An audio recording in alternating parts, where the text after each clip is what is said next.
MP board class 8th वाले सभी बच्चे ध्यान दें। प्यारे बच्चों, आप सभी के लिए हिंदी विषय का जो पेपर है वो आ चुका है। और एक महत्वपूर्ण बात मैं बता देता हूँ प्यारे बच्चों, आपका वार्षिक परीक्षा का ये पेपर है जो कि 60 नंबर का आएगा। आप भी जानते हैं कि 2.5 घंटे का समय आपको दिया जाएगा। इस 2.5 घंटे के अंदर आप पेपर याद कर सोल्व करते हैं तो 60 के 60 नंबर लेकर आएंगे।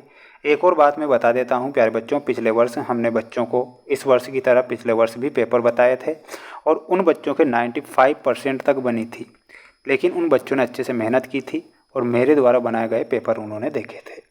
अब जो पेपर मैं बता रहा हूँ प्यारे बच्चों, पढ़ लो, रट लो, क्योंकि अगर आप 95% बनाना चाहते हैं तो एक भी प्रश्न मिस मत करना, क्योंकि ये पूरा पेपर आपकी वार्षिक परीक्षा का ही है जो आपकी परीक्षा में छपेगा। जितने भी बच्चे वीडियो को देख रहे हैं तो प्यारे बच्चों, चैनल को सब्सक्राइब जरूर कर लीजिएगा। हिंदी मीडियम वाले बच्चे और अंग्रेजी मीडियम वाले बच्चे, क्योंकि सभी के लिए पेपर बता रहा हूँ। वर्दे वीणा वादिनी वर्दे पंक्ति में कौन सा अलंकार है, प्रश्न पूछा है, तो इसमें आपको लिखना है अनुप्रास अलंकार। अनुप्रास अलंकार इसलिए है क्योंकि यहाँ वा वर्ण की आवृत्ति बार बार हुई। अगला प्रश्न देखो प्यारे बच्चों, अगला प्रश्न परीक्षा में आएगा, ध्यान से देख लीजिए, रट लीजिए, ठीक है। और वीडियो को लाइक कर दीजिएगा। सभी बच्चे जितने भी देख रहे हैं ना, तो वीडियो को लाइक आप जरूर करें, है ना। नव संवत्सर किस राजा ने प्रारंभ किया था? ऑप्शन दिए जाएंगे, छत्रपति शिवाजी महाराज, राजा विक्रमादित्य, महाराणा प्रताप या फिर राजा हरिश्चंद्र। प्यारे बच्चों, इसमें आप लिखेंगे राजा विक्रमादित्य ने नव संवत्सर प्रारंभ किया था, तो इसमें राजा विक्रमादित्य लिखेंगे। ला परवाह शब्द में कौन सा समास है? प्यारे विद्यार्थियों, इसमें आपको लिखना है ला उपसर्ग है, तो इसमें आपको ला उपसर्ग करेक्ट लिखना है।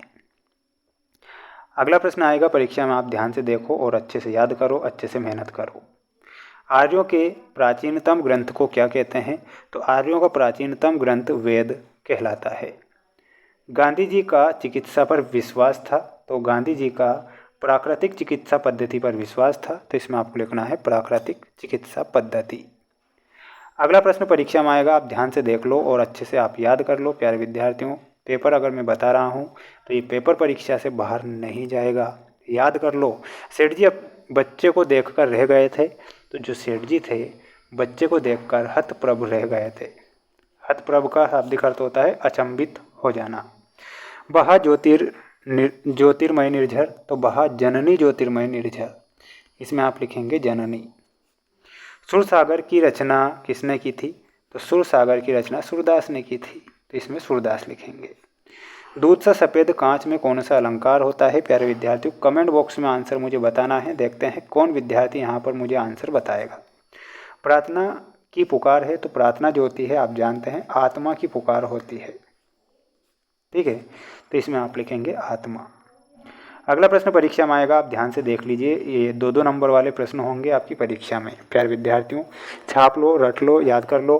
पेपर का पीडीएफ भी आपको चाहिए तो पीडीएफ आपको हमारे ऐप पर मिलेगा। ऐप का नाम है मेंस एजुकेशन ऐप, जिसकी लिंक डिस्क्रिप्शन में मैंने दे रखी है, तो आज ही ऐप को इंस्टॉल करें सभी छात्र।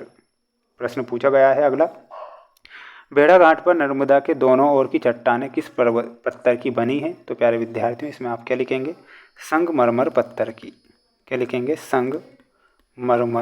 संगमरमर पत्थर की, ठीक है। आहार कितने प्रकार के होते हैं? तो प्यारे विद्यार्थियों, इसमें रासिक,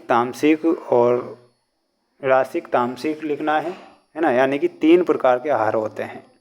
जननी शब्द के 3 पर्यायवाची लिखना है, तो जननी के 3 पर्यायवाची होते हैं माँ, माता और अम्बा।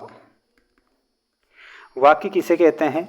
तो वाक्य किसे कहते हैं, इसमें आपको लिखना है शब्दों के सार्थक समूह को वाक्य कहते हैं। क्या कहेंगे? शब्दों के सार्थक समूह को वाक्य कहते हैं। कान भंवरना मुहावरे का अर्थ क्या होता है? चुगली करना। कोयल सबको अच्छी क्यों लगती है? ये आपको पाठ में से याद करके जाना है। ये पूरा पेपर है प्यारे विद्यार्थियों, ये 3 नंबर में प्रश्न आएंगे प्यारे विद्यार्थियों, देख लो, ये 3 नंबर वाले प्रश्न भी देख लो। श्री राम ने धर्मरथ में जोते 4 घोड़े किसे कहा है? ना यह समझो कि हिंदुस्तान की तलवार सोई है, कविता से क्या संदेश मिलता है? अमृता देवी से आपको क्या प्रेरणा मिलती है? अनुप्रास अलंकार की परिभाषा उदाहरण सहित याद करके जाना है। और ये एक गद्यांश दिया जाएगा आपको प्यारे विद्यार्थियों, यहाँ पर ध्यान से आप गद्यांश को देखें। गद्यांश में आपसे क्या कहा जाएगा कि निम्नलिखित अपठित गद्यांश का शीर्षक लिखिए। तो इसका शीर्षक लिखना है, इसे पढ़कर। आत्मविश्वास की सबसे बड़ी दुश्मन दुविधा है। दुविधा एकाग्रता को नष्ट कर देती है, आदमी की शक्ति को बांट देती है ना। ये आपको इसका शीर्षक लिखना है। ये 4 नंबर के क्वेश्चन है। सालिम अली ने जिस घायल पक्षी को उठाया था उसकी पहचान मुश्किल क्यों थी, ये याद करके जाना है। सागर विश्वविद्यालय की स्थापना कब और क्यों और किसने की थी, ये भी आपको अच्छे से याद करके जाना है। प्यारे विद्यार्थियों, पेपर का PDF की जानकारी दे चुका हूँ। ये अगला प्रश्न आएगा, जहाज का पंछी किस बात का प्रतीक है, मीरा की भक्ति भावना पर। ये पूरा का पूरा पेपर मैं यहाँ पर आपको बता चुका हूँ। पेपर का PDF लिंक डिस्क्रिप्शन में है। सभी बच्चे पढ़ें और आगे बढ़ें।